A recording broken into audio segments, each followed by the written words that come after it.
change. Bullets fly and fire spark. Envy and chaos in people's heart. Crosses burn and people die. Souls are lost and people cry. Until one man changed it all. He changed the world when he took his fall. Now the world is different and a little bit of a better place. Let's stick together and finish this crazy race. Let's continue to carry on this dream that this man had. His dream still lives in us, so no need to be sad. Keep hope alive.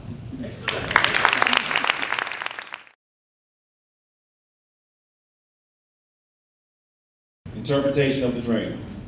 50 years ago, the March on Washington helped us to realize if we want to honor our own preamble, we need to synchronize. Thousands of American citizens, including young, old, black, and white, consciously organized in harmony to improve discrimination's plight. Dr. Martin Luther King Jr. underlined accord while holding hand in hand, while other minority leaders explained a house divided against itself cannot stand. The Big Six challenged America to broaden social concepts and unjust laws, to develop functional programs and concrete objectives for all. The Voting Rights Act opened the polls for citizens to resolve the conflict and strife, because democracy is efficient when the weakest of persons enjoys the highest of rights. Organized Head Start, college work study, and educational grants were the result of the Economic Opportunity Act. Without the March on Washington, underprivileged American citizens would not be closing in on the gap. Sometimes we don't know what we have until it's gone. Most won't appreciate the importance of an opportunity until it after it's begun. Civil rights are completely complex, especially if you can't see the wood for the trees. Just remember that the March on Washington demonstrated power in numbers and strength in unity.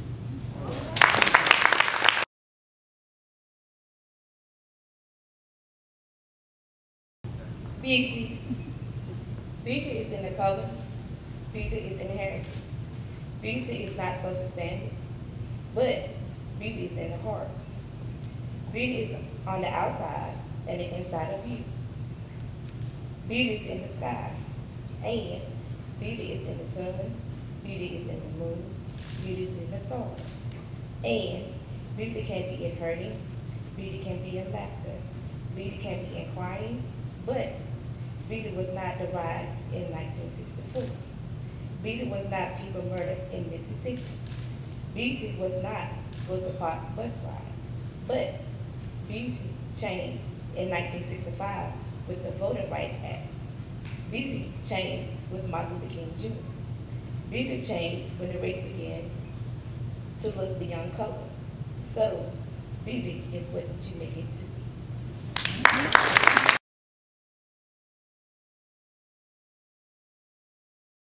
The civil rights movement, which took place in the mid-1950s to the late 1960s, was basically to achieve civil rights equal to those of whites, including equal opportunity in employment, housing, education, as well as the right to vote, the right of equal of all access of all kinds, and the right to be free of racial discrimination.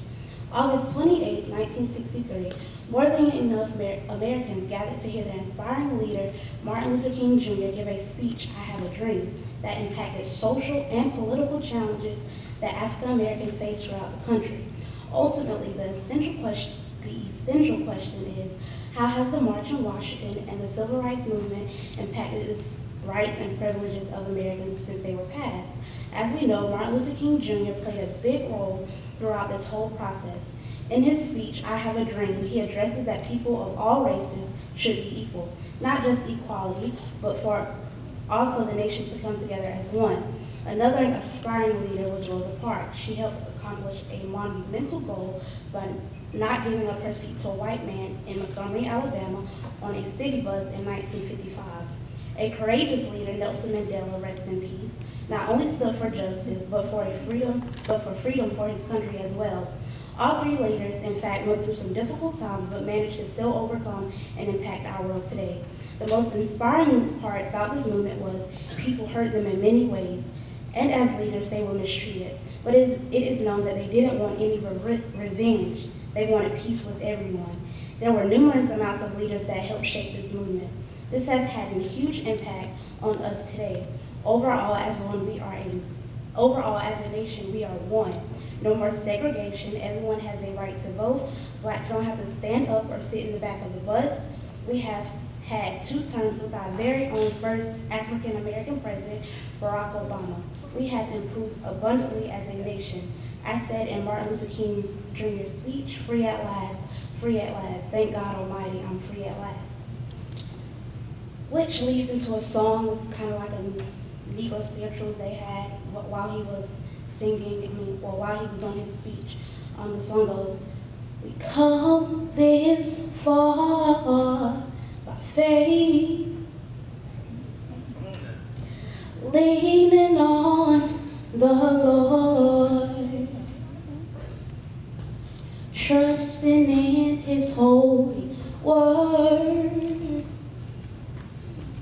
He never failed me yet. I'll sing that one more time. We come this far by faith, leaning on the Lord, trusting in His holy word. He never failed me yet. Thank you.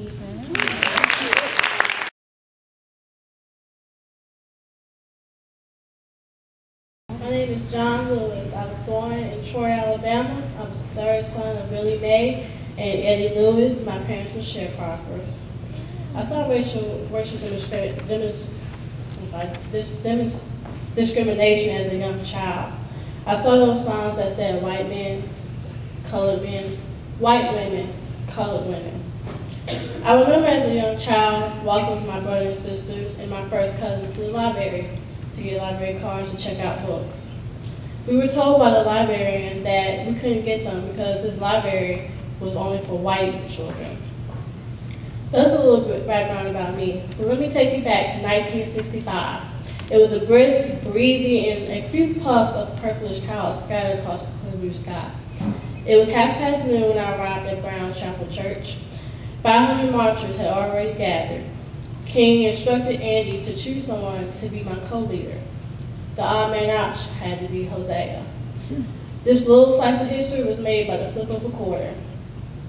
It was close to 4 p.m. when Andy, Hosea, Bevel, and I gathered the marchers. There were nearly 600 of us by now. When we reached the crest of the bridge, I stopped dead still in my tracks. Facing us was a sea of Alabama state troopers. I told Hosea that we should kneel down and pray to show them that we were not being violent. But by the time I get that thought out, Major Cloud barked, "Advance!" By the time the attack was over, I was bleeding badly. My head was throbbing with pain. I heard a woman scream, "God, we're being killed." It was close to 4 p.m. when United Press International reported this account of the attack. The troopers, posse men under Governor George C. Wallace's orders to stop the Negroes marched to Montgomery, from Selma to Montgomery, chased and screaming, bleeding marchers nearly a mile back to the church, clubbing them as they ran. Ambulances screamed and relays between Good Samaritan Hospital and Brown's Chapel Church, carrying hysterical men, women, and children suffering wounds and tear gas burns. By nightfall, things were calm. We decided to call a mass meeting in the church.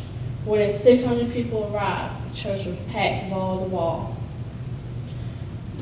They had been banished from earlier that day. I didn't have a speech prepared at the time, but the words just came out.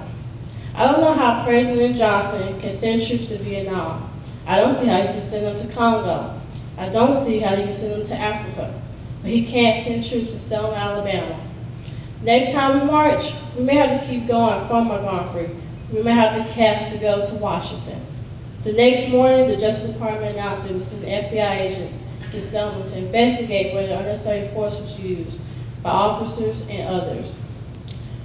Governor Wallace went to Washington to speak to President Johnson to stop our movement. That meeting backfired.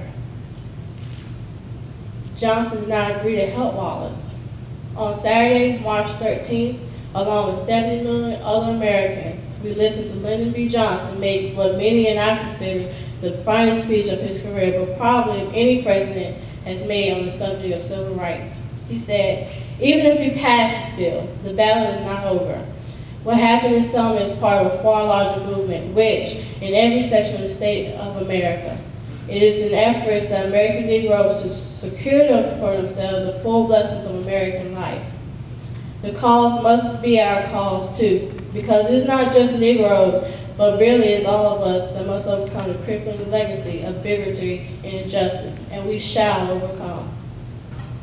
On August 6th, after a long weaving journey through both houses of Congress, the 1965 Voting Rights Act was signed into law by Lyndon Johnson. This law had teeth, though. Among the provisions were the suspension of tests, of literacy tests in 26 states, including Alabama, Georgia, and Mississippi. The appointment of federal examiners replaced local officials as voter registrators. Authorization for the Attorney General to take action against state and local authorities that use the poll tax as prerequisites of voting. After signing the bill, President Johnson gave pens to Dr. King, Rosa Parks, and several other leaders, including myself. I still have mine hanging on the wall by the bill itself. Today I look at young people and I say, you have much you can change and so much things you can do to change them. But that isn't the question. The question is, can you come together to make that change?